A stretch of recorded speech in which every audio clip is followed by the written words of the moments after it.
I just had an incredible conversation with my dear friend, Josi Young, and we talked about family businesses. We talked about leadership, and it's really super interesting because we also talked about his rodeo career. So check this episode out. And now, introducing your host, Steve Lags. So let's talk about your story. So, all right, where do you start? Right now you're CEO of Silver Lining Herbs, right? Yep. Your parents founded that business. Yep. Family business. How do you get from where you are now? Where do you start? You know, you're a kid, you grow up. Do you get right into the business? Like, what happens? How do you get there? Yeah. So I come from a very deep rodeo family. Right. My dad rodeoed professionally for my whole childhood, right? And so obviously that's what I wanted to do, is be a rodeo cowboy. Yeah. And I had a lot of opportunity because my dad was one of the best guys in the world. And it's like having Tiger Woods for a dad and you grew up to be a golfer, right? Yes. Like I had a good coach.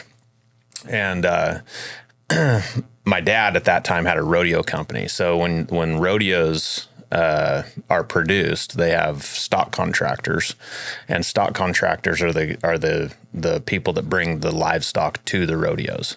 So, say there's a rodeo in Boca Raton, right? And the committee here is going to hire a stock contractor to produce the rodeo. Right. So that was my dad. Okay. He did it like all over the country? Yeah, all over the country. Did you travel with him as a kid? Yep. Yeah, I was, that's why I say I was always around the rodeo aspect. So not only did I have a good coach, but I also had access to a lot of livestock to practice and stuff. So naturally, that's what I did. But while my dad was producing these rodeos, obviously vet bills can be very expensive, especially when you have 150 head of livestock. Most people with horses or cattle or something like that really don't have a lot. It's a hobby deal. And so, you might take 1 or 2 horses to the vet once or twice a year. But when you have 150 of them, that can be very, very expensive. So my grandma was a naturopath for people for many years. So she was very knowledgeable in the holistic and herbal side of things. Well, my dad took that knowledge from her and started implementing it into the livestock. And so he would keep these horses and cows and bulls and whatever it was healthy through natural medicines. So at that point, the intention there is just to really reduce like the vet bills. Exactly. Because you have 150 horses. Yeah. Right. And that was he had no ambition of making a business out of it. Right. However, when he had a certain issue with something and somebody else had the same issue with something and they knew that he had healed this horse or animal, they're like, how did you do that? Like, and you didn't call the vet. Right. And so he realized, man, people don't really know about, natural remedies and medicine and stuff like that. So, he's like, I'm going to make a business out of this. And so I remember my mom, she was like not having it. She's like, are you serious? Like and she just, she wanted, security. She wanted stability. She wanted, something that was coming in every week. Right. And when you start a business, it's rough. Right. And, long story short, the business started producing and started turning some stuff over, and it became a business 24 years ago.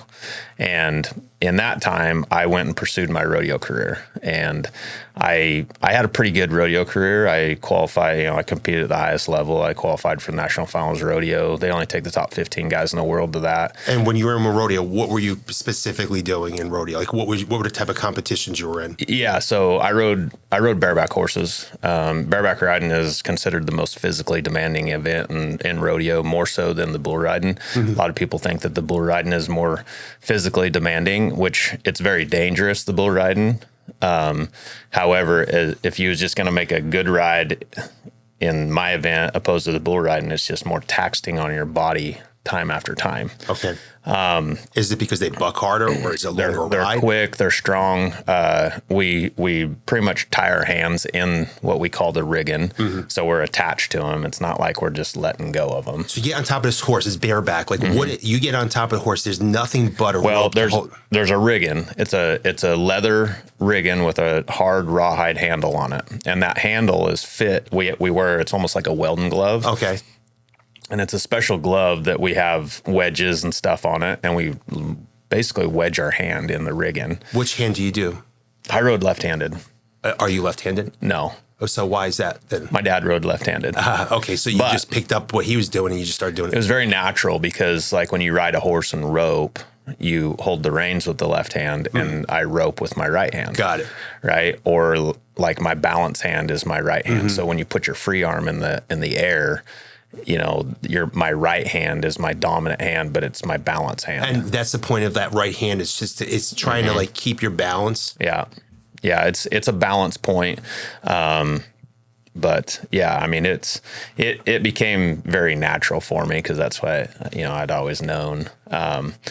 But yeah, so, and then I also team roped. That was my first passion in rodeo, was roping. But I started riding bucking horses because my dad was one of the best in the world at it. And so I kind of felt a little peer pressure from, you know, my friends and the people I was around to actually do that event. Hated it when I first started, but once I started figuring it out, I started liking it. And then I was like, oh, I can do this.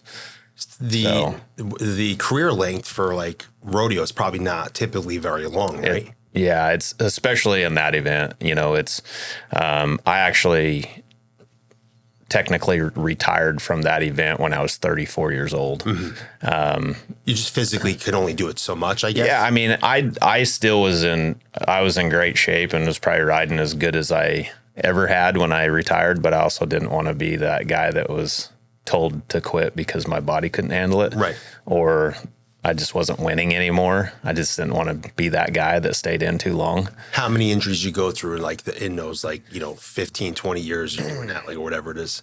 A lot. Yeah, that's just part of the game. When you're dealing with animals that don't want you around or on their back, and you're dealing with everything that you compete in, whether it's the buck and shoots or solid steel that you get on them in, and then the arena is solid steel. I mean, there's just a lot of things that can happen in that. Right. And there's nobody to blow a whistle and say, everybody stop. Yeah, exactly. If stuff goes awry, like, you're screwed. Yeah. And, I mean, you got to learn, and you got to be able to get yourself out of a wreck possibly. So that's part of the training that you go through when you're learning that stuff, is where's your safety positions and spots to get into if certain scenarios happen.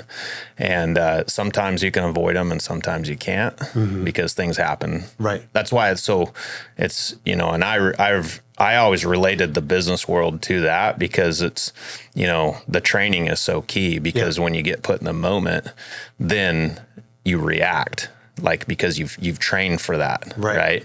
And so business became very easy for me to get in that aspect because I always related it to what I used to do. But I've broke so many bones. I actually had a very injury-stricken career that I was like, okay, I'm kind of sick of having surgeries and, you know, breaking stuff and being in the hospital all the time. And it was just kind of getting annoying, really. Right. But it builds resilience, right? So you develop resiliency, like, because you're getting hurt and you come back, you recover, you come back.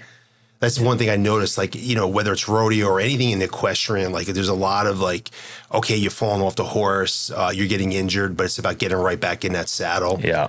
So you got just two things. Like, I want to hear, how do you, the resiliency that you developed, but, you know, by, you know, falling off the horse, getting hurt, and also the ability and the training about, well, I get in a bad situation and be able to respond properly.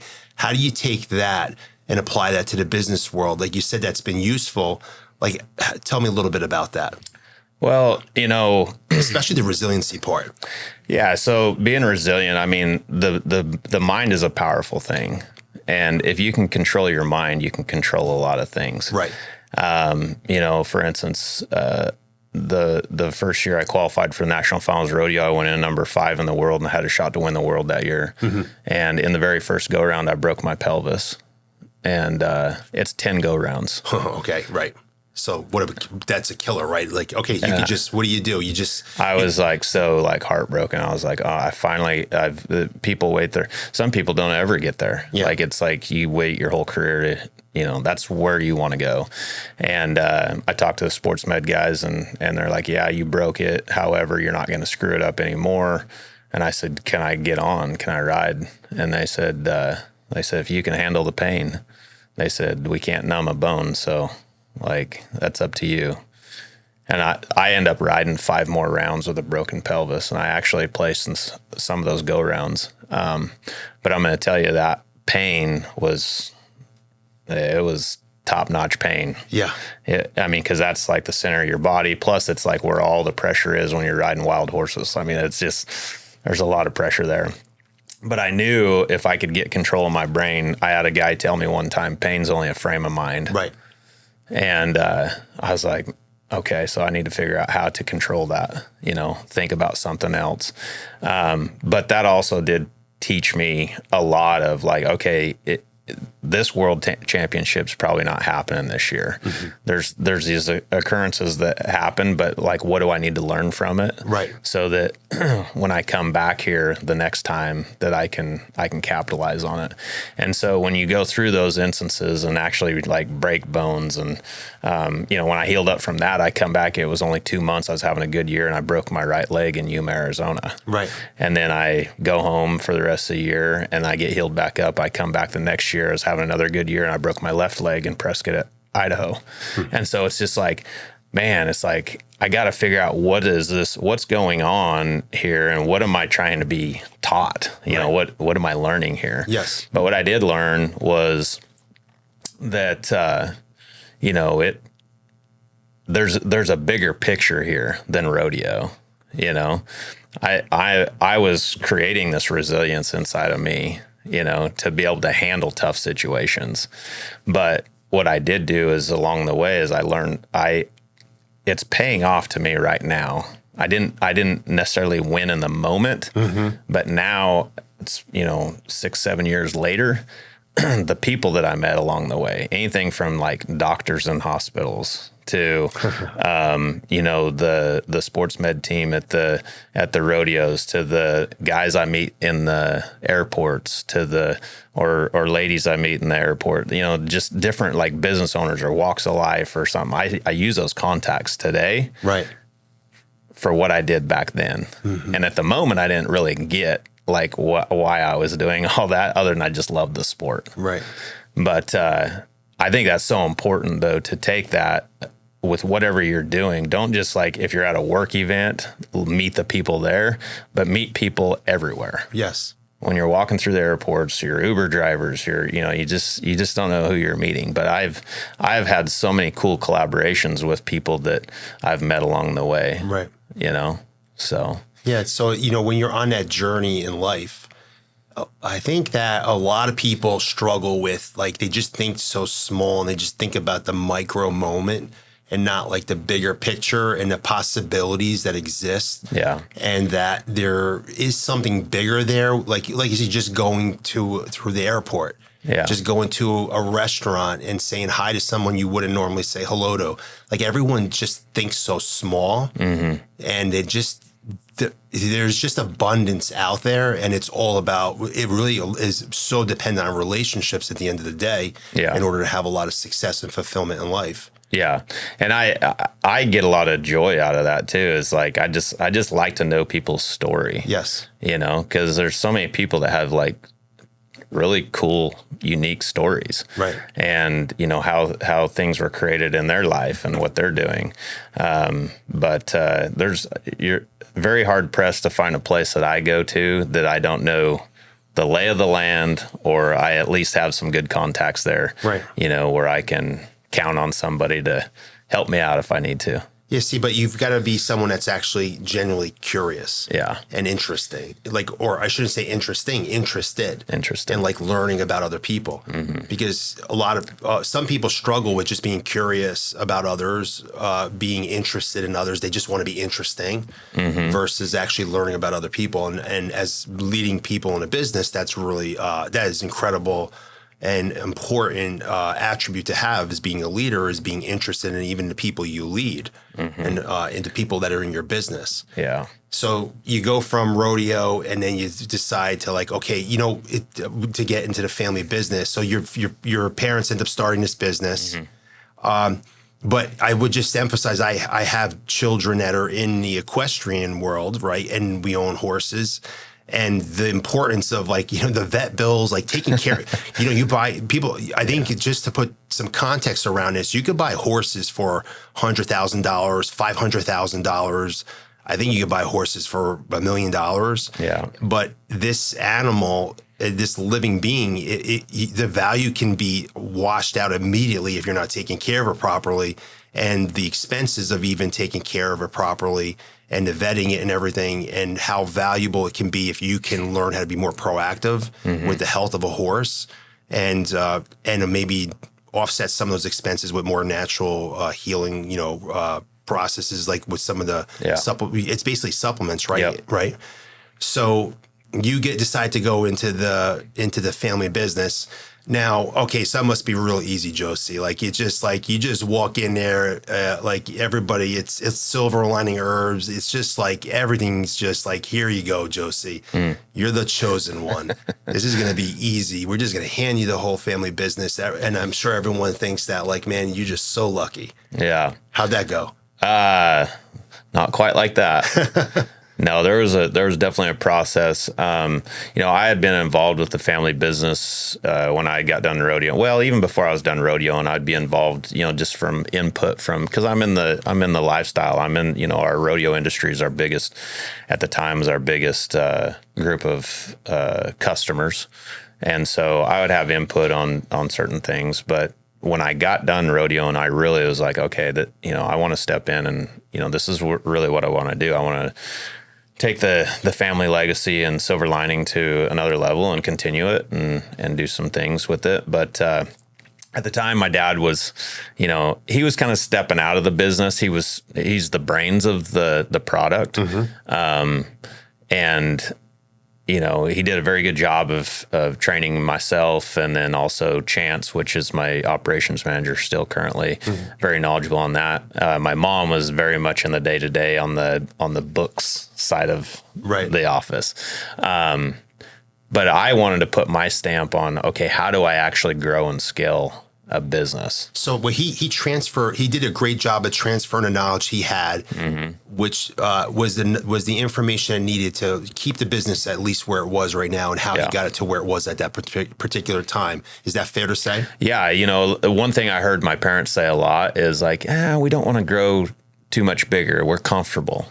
And that always got under my skin. I'm like, man, I was like, you guys might be comfortable. Right. However, like I know I'm not comfortable right now. And then you also have all these people that are working in the organization that are a part of our team that are just collecting paychecks, and they're just here. It's a job. I was like, how do we, if that person that works inside this business wants to have some sort of financial freedom through the growth of our business, why would we not offer that? But they didn't know how to do it, and I didn't know how to do it. But I'm like, I've got to figure out how to do it. Yeah. And essentially, I just would bury myself in my office and try to figure out who's the mentors that I can follow to figure this out. Yeah. And it was very obvious to me when I landed on Brandon. I was like, I got it. Brandon Dawson, I got to know this guy. Yeah. I got to know what he knows. And I had conversations with my parents about, what does the succession plan look like? They always told me, you'll get it when we die. But how are those conversations? Like, are they like easy conversations? Are they comfortable? What's the experience when you're having those conversations? Because look, so you and I have a lot in similar. We have a lot in common here with this experience. Same thing with me, a family business. We even talked about this when I've known you for a while now. When you were going through this, What's the experience like? Because I think that's really important. Like, there's a lot of family businesses and a lot of younger generations coming through them that they could really leverage your experience here. Yeah, they're tough conversations. They're not really that easy to have. I've always been the guy in my family that was that would ask the tough questions, though. Okay.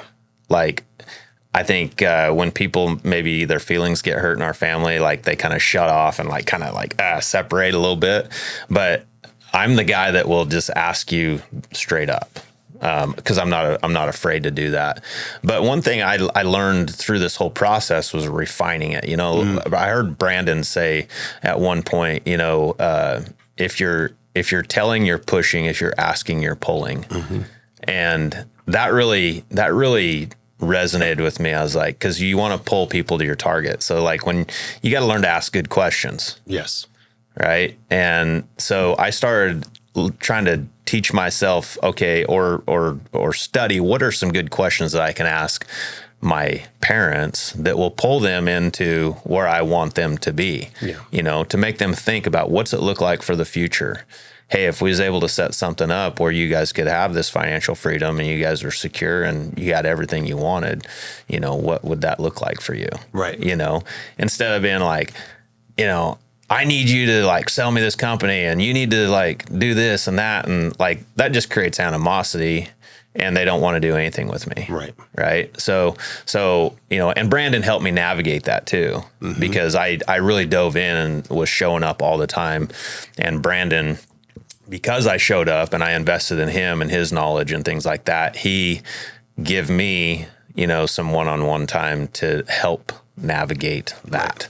And so I felt very fortunate to have him in my corner. But, now we've bought the business and now I'm dealing with other family businesses. I actually just got off the phone with a guy the other day and he's in the same situation as me. Yeah. And so now I'm helping him have those conversations. Right. So it's funny how this goes because I was so green at it. And it's not like I'm just this expert at it, but I've went through it and I've kind of cut my teeth on it a little bit. Yes. So that's the biggest thing that I would say is, learn to ask good questions and paint the picture. Like, help paint the picture to your family of what this would look like. Right.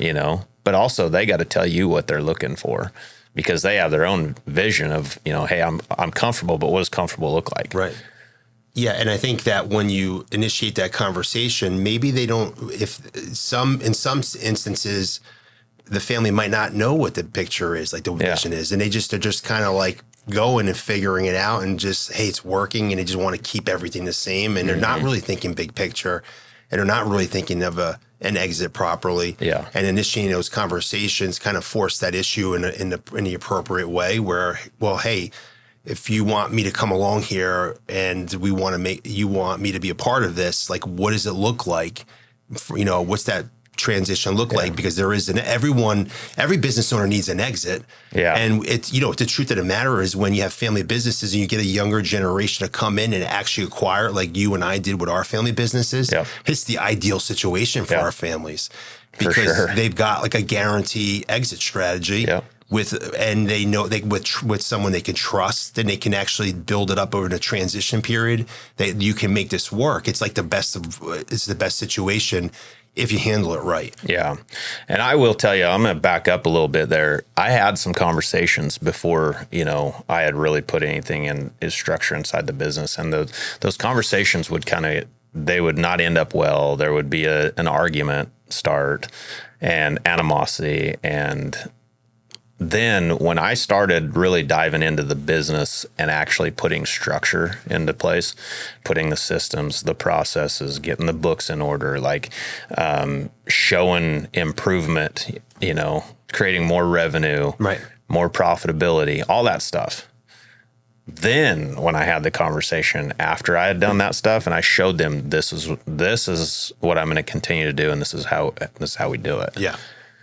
Are you comfortable in this? Then they were comfortable to have a conversation because they knew I was capable. Yeah, they had more confidence. Exactly. Yeah. And I think that goes both ways, whether you have a family business. So in my situation, I had to show them that. But if you're a business owner and you're looking to exit, you also want to go do that so that you can have a more valuable business when you exit, and you can actually have some serious buyers that are looking at it. That's right. So if you're in a family business and you're the younger generation, what Josi's saying here is you need to earn the opportunity before you actually sit at the table with your parents or that older generation in a family business and even have that discussion. Josi understood, like, hey, I need to come in here. I need to actually start making an impact and earn their trust and respect and the opportunity to actually even be having this conversation, because in some instances you get someone coming in, haven't done shit, and here they are, they want to talk about, getting the parents out, but they haven't done anything, and the business is going to fall apart if the parents leave. Yeah. No, I mean, you see that all the time. And that's an ego thing too. That's right.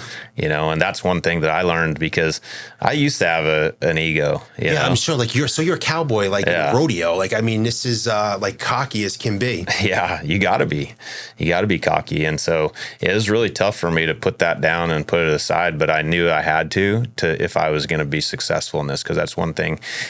I think it's in anything too. To a certain extent in rodeo, you got to put your ego aside, just for the fact of, you got to admit that you can be better. Right. You always can be better. There's always better. It's like, if you have a high ego and you're like, I'm the best and I can't get any better, like, okay, you need to throw that shit in the bag back there and just open up your eyes and your brain and learn.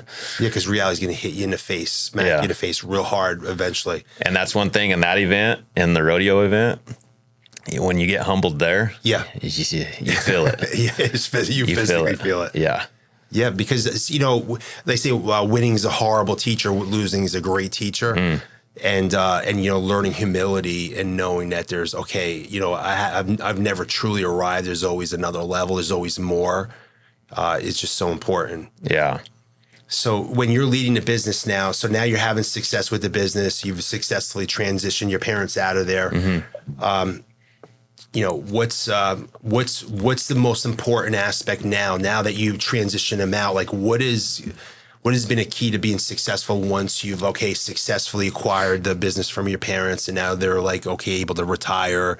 And I'm sure the relationship is amazing with them right now, right? Yeah, they're proud of you. It's the best relationship we've had in a long time. Yeah, they're comfortable, and I enjoy writing that check every single month. Yeah, it's fun to see them actually relax, right? And feel secure, right? So, you secured them. Mm-hmm. So now, all right, in the business, what's it look like for you right now? Like, you're here, you've been traveling for 3 weeks, you're traveling a lot, you're doing so much, you're growing your business, you got so many things going on. What's that look like right now? Like, let's talk a little bit about that. The biggest thing that I did right off the bat was, okay, who's my leaders?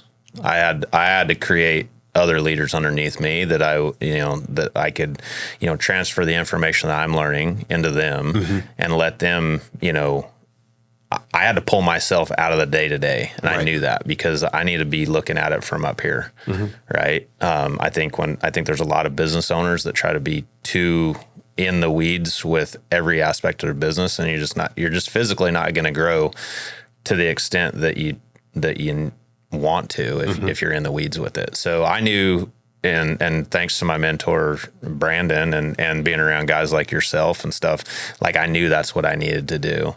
And so we've done that, and I'm out here creating opportunity, right? I'm meeting new people, I'm visiting with new companies, and trying to get collaborations from different aspects, looking for businesses to buy, mergers and acquisitions, dealing with our team on the CV side over there. Yep.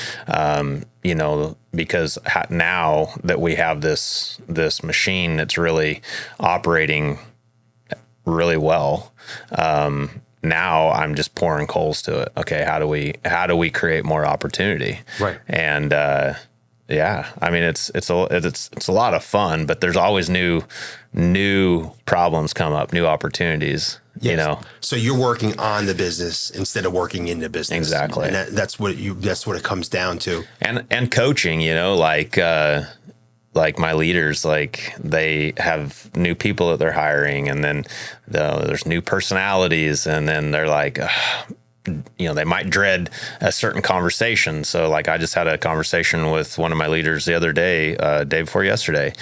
She was not sure really how to have this conversation. So we talked about a few things, did a little role play over the phone, and, she felt a lot more comfortable. And that's fun to me when you can, have those conversations with them and coach them along the way. And then I was looking forward to the phone call, like, hey, how'd it go? What was the outcome? And so, that stuff's fun to me. So I have a leadership question for you, and this will help the listeners. So why not, in that situation, you have a leader in your organization, she has a tough conversation. Why didn't you just go have that conversation for her? What was your thinking? And instead of doing that, coaching her to have it herself?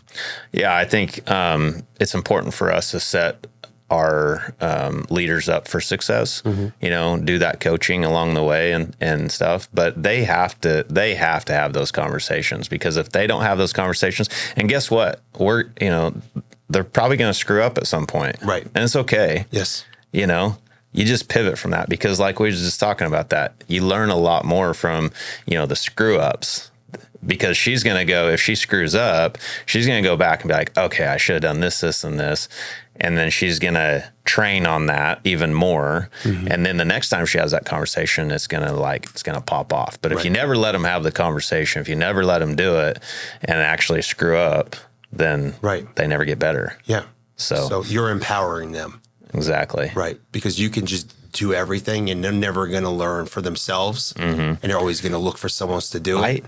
I love showing people old videos of me, whether it's in rodeo, whether it's in business, or, my first social media posts I used to do and stuff like that. Yeah. I sucked. I want to show people of what it looked like when I was starting, and I, used to suck at stuff. Right. I still suck at a lot of things, but, I think people got to learn, hey, everybody's screwed up. I mean, you look at Michael Jordan. He didn't even make his high school basketball team. Yeah, can you believe that? Right. So you just got to go through it. So it's important to share your vulnerabilities and your past failures, like with your team members. That helps them relate a lot more, right? Yeah. Because if they look at you, I'm like, man, Josi's like, he's Superman. He just never does anything wrong. He's just always been that way. And I'm just never going to be Josi. I'm never going to be able to, he's coaching me, but I can never do what he does. Yeah. They'll not understand, hey, you know what? Hey, I was awful at one time at doing this conversation, but so you might be better than I started right now, but you can get there. Yeah. No, I think that's so relatable. I think it was John Maxwell that was telling this story about when he started, I think it was some sort of a boot camp or something they put together, and it was like 2 days long or something. And he brought in all these different pastors that were successful, had successful ministries and things like that.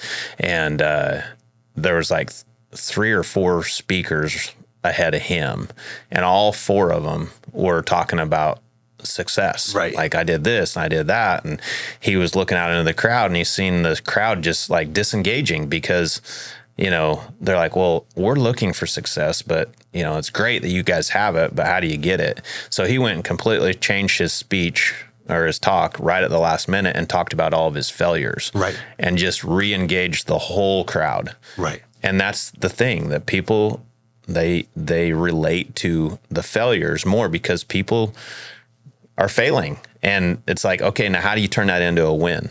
That's right. They want to know the journey. That's right. So when John Maxwell has a lunch with somebody really special, I think he does it monthly, and he has 6 or 7 questions he asks everybody. And this is how he learns. But he has them with incredible questions. Learning lunch. Yeah, learning lunch with incredible people. And one of his questions is, how has failure shaped your life? He wants to understand how has failure shaped their life, because he knows anybody who has accomplished anything significant has also experienced tremendous failures in their life along the way, because there's just no way one doesn't come without the other. Yeah. So if you're only talking about the success and you're not also talking about the failure, which is part of the recipe for success, you're missing a very important ingredient.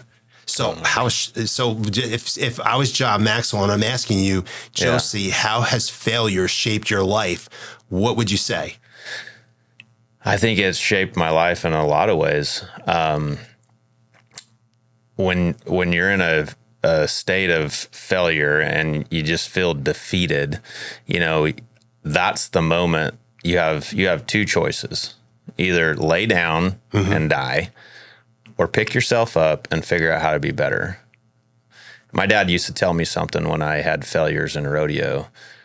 He called it the 3 F's: find it, fix it, and forget it. Yeah, that's good. But I think the forget part, yes, we need to figure out what that mistake was. We need to fix it in our mind because our mind's so powerful. Like, just fix it. And then forget about it. And that forget about it means like, don't dwell on it. That's right. Don't dwell on the failure part of it. Right. But, remember how to do it correctly and move forward. But I've had so many failures in my life as far as competition or, broken bones or whatever it might be. But also, just every aspect of your life, you're going to have failures. And I still have failures today. But you gotta figure out how to move past those. And I think if you just open up your mind in that time and be vulnerable, if you will. A lot of people are just like, they don't want to get vulnerable, but like just really, really dive into like, what do I need to do? And I think sometimes people forget to throw the ego away. Yeah. They forget to really open up their mind and be vulnerable in that situation. But yeah, I think that I wouldn't be where I am today without some of the failures in my life. Right. For sure. Yeah, I think that's so important about, you need to learn from your failures. And once you learn the lesson, all right, take it and move forward, and don't live in the past with it, and don't dwell on it. Yeah. And you always run into those people that it's like they have a long laundry list of excuses why they can't do something. Yeah. And I think it's so important. Brandon, he says, what you think is what you say is what you do, and what you do becomes your legacy. That's what you're known for. And what that means is like the things that you're consuming in your brain are the things that you speak about. Yes. And if you speak them enough, then they just become actions, and like, that's really what you're doing. Yes. And so I was kind of that way in the rodeo aspect of life. I didn't like to travel with people that didn't want to win. I want to travel with guys that were better than me because I didn't want to be. It made me step up to the plate, and I didn't want to be the one that was the low score every time. Like, it made me step up. Right. And so that's the same in the business world. You gotta, or any aspect of life, whatever it is you're doing, you got to surround yourself around people that are positive thinking. And it's okay to be an influence to people that aren't thinking that way. Because I talk to people all the time back home. It's like, hey, don't talk like that. Don't tell yourself that. Right. Like, let's turn that around. Yeah. And when you do that, if you can be nice about it, you don't have to be like rude. But when you say that, people, they're like, man, I can't talk like that around Josi. He doesn't tolerate it. That's right. And so, because I don't want to consume it. Yes. I just don't. I want to win. Yeah. I love it. Yeah. See, because you have choice. You can focus on why you can't do something or how you can. Yeah. And there's always a choice. There's always why you can't and how you can. Always. 100% of the time, without exception. And we want to be around people that are focused on how can we. You know, it's okay if you're not getting the results, and as long as you're not focusing on why you're not getting the results and why you can't, versus, hey, you're focused on how can I get the results. I'm still figuring it out. It's a lot different. And it's a totally different experience in life. And where those two different people, the person who's not getting results and is talking about why they can't get them, versus the person who's not getting results and is talking about how can I get the results I'm looking for, they're going to end up in different places in life. Totally. So so when you think about people and success in life, and a lot of people don't have the success that they really want in their lives, what does it really come down to when so many people are disappointed tremendously in the amount of success and they don't understand why? I think it comes down to just that. It's like if somebody's frustrated with not achieving success, it's like, okay, first and foremost, like, let's look at the people you surround yourself with. Yes. Like, also, what's your habits look like? Mm-hmm. Right. There's got to be times where, you know, you can't just go every weekend and hang out with your buddies at the bar or hit happy hour after the bar or the work every night. Yeah. You know, as soon as everybody goes home, it's like, man, like you got to put some time in and you got to be disciplined to doing that time. I mean, because there's a reason why it's lonely at the top is because not a lot of people are willing to be disciplined enough to do that. Yes. But your surroundings are so key. It just is the people that you spend your most time with. This is another drill that I did that Brandon helped me with. And it really changed my business career because I was, you know, I mean, we live in very rural America. Mm-hmm. I have a lot of horses, cowboy lifestyle, you know, we like to rope and, you know, the guys will come over at night and, you know, we'll rope some steers, maybe have a few beers and hang out, you know. And that was kind of what I did. And I would run the business during the day. We'd rope 6, 7 o'clock at night and have a couple beers after that. But the guys that were coming over were very small-minded people. They'd always talk about how bad their relationships were with their wife or fighting about this or that, yeah. Or, you know, boy, I got these bills stacking up, just so negative, you know? And Brandon says, write your top 5 goals down on one side of the paper and write the 5 people you spend the most time with throughout the week on the other side. And then I want you to rate each one of those people, whether they're a positive or a negative, to you achieving that goal. Yeah. And I did that. And I was like, that opened up my eyes. I had it on paper. And I'm like, wow, most of these are negatives. Right. And I was like, I really have to figure out what I'm going to do here. Do I truly want to be successful? Do I truly want to grow and scale the family business? And the answer is yes, because I don't want to let my parents down. Like, they created this company. I want the family legacy to go on. I want my kids to have, if they want to be involved in it, I want them to have something so spectacular that they can take it and do something bigger with it. Yes. And I just changed my habits. I quit hanging out. And it's not like I disowned them. Right. I'm still there. Like, they need some help. Like, definitely help them. But I just quit spending my time. Different boundaries. Yeah. I started setting some boundaries. Yeah. And there's times where, like, my wife would be like, you never hang out with anybody. I'm like, well, I do hang out with people. It's just that you hang out with people like me. Exactly. Like, I work and I grind when I'm at home. And then when I travel, like, I run into you and I run into Aaron Christensen and I'm around Brandon. Like, these are the guys I like to have conversations with now. Yeah. Because they make me better. Every time I come home after we're hanging out, it makes me want to do bigger things. And that's the reason for that. Yes. So yeah, we're learning from one another. Yeah. We're pushing one another. We're inspiring one another. Yeah. Proximity is key. Yeah, it really is. Yeah, for sure. So you've invested a lot of time in your personal development, right? So that takes that's the time you're talking about when it's lonely at the top. You know, you're doing a lot of investing in yourself, in your skills. But you're also you invest a lot in your leadership, so you become an incredible leader, and you're also a dad. So how have all those investments in yourself, the sacrifices you've made to make yourself a better person, a better version of you, how has it changed how you parent your children? Yeah, I use a lot of the same tactics. You know, I mean, all this stuff that we learn as, you know, a leader in business can make you a good leader as a father, and you know, I mean, it's it just works. All these tactics that I talk about, even the, if you're telling, you're pushing, if you're asking, you're pulling, like I always pull my kids into the target, we talk about the things that they're saying, what's coming out of their mouths. We talk about, and make sure that they put their goals down on paper, and they look at them. Like, what are the things you want to achieve this year in rodeo? What's that look like? Right. What a cool experience that I had with my daughter here this last fall. I was taking her to a Card on Ventures event, and I was there on behalf of 10X Farm and Ranch, and she was making some bracelets. She got a little bracelet making kit for her birthday, and I says, you should make a bunch of those bracelets up and sell them at the 10X event.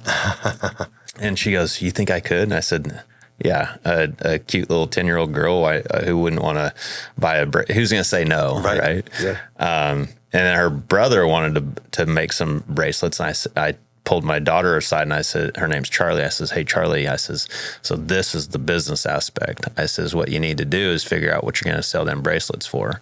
And then I says, you need to hire Bodie to build them for you, and then you don't have to do nothing. And she goes, you think I could? And I was like, yeah. And she says, she told her brother, I'll give you $1 a bracelet to make it. And he's like, man. Oh, I'm all over it. Well, he made about 5. Yes. Until she made a very bad mistake of telling her brother that she was going to sell them for 10. Oh, she shared it. Oh, he was like, absolutely. When that goes on strike. Oh, yeah. No more bracelets being made by him, so she had to make the rest of them. I said, well, you're going to have to learn from this. Yes. So anyways. Or maybe like cut them in a little bit better next time. Yeah. So anyways, she made a lot of money that weekend, though. So, yeah.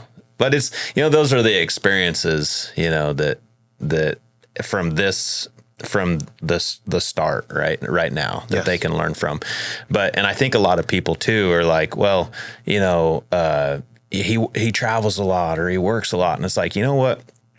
Another thing to that, I get that, but like, I want to make sure, and sometimes I have to stop myself and be like, okay, I got to be more intentional about my time with my kids. Like, don't be answering emails. Don't be when you're with them. Yeah. When I'm with them, like I've like, and it's something that like, it's something that I have to really drill into my brain. And sometimes I do struggle with it still. Right. And I recognize that. However, it's something I'm working on being better at. Right. But they do notice things. They do notice hard work. Yes. They're like, my dad is a hustler. Like, he's out there, he's grinding, and my kids are paying attention to that. So as they grow up, they're gonna draft behind that. They're going to develop your work ethic. Exactly. They're going to duplicate it. And most of you parents that sit around and don't do shit most of the week, you're gonna raise lazy kids.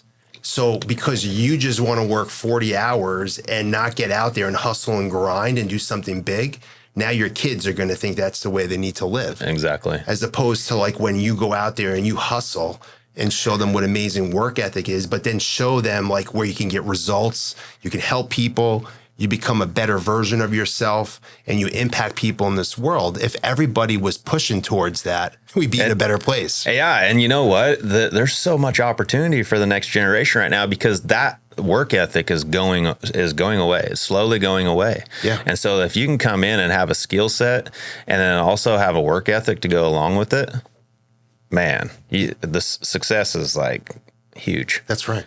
Yeah, and I know you hear people that want to be super successful, they want to be multimillionaires and all this. Yeah. And we're around those people all the time, and we see how they show up, and the investments they make into themselves, the weekends that they're going away to different kind of workshops, and they're training and they're reading and they're learning, they're coming onto like different online courses. The investments that they're making are tremendous, and like they don't realize that's what they're competing with. But our kids are going to be be there because they see it. We're setting an example for them. Yeah, it's you notice who the people are that are achieving success and want more success. Like I mean, just like today, like here we are having a conversation on a Sunday afternoon. Yes. But it doesn't feel like a Sunday to me. It's an opportunity for me and you to have another conversation.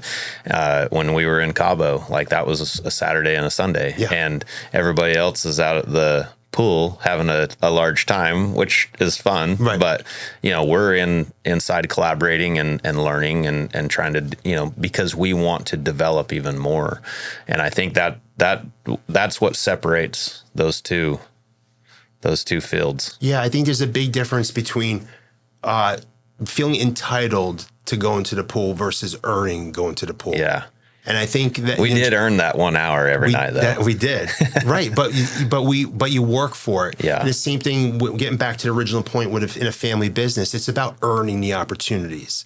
And so many people think they just have it coming to them and they're entitled to this.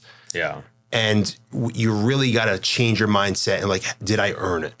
Like, and I really like, how can I hold myself accountable to earning that vacation? Not just because, hey, I'm entitled to a vacation this year, no matter what. Yeah. I don't look at it that way.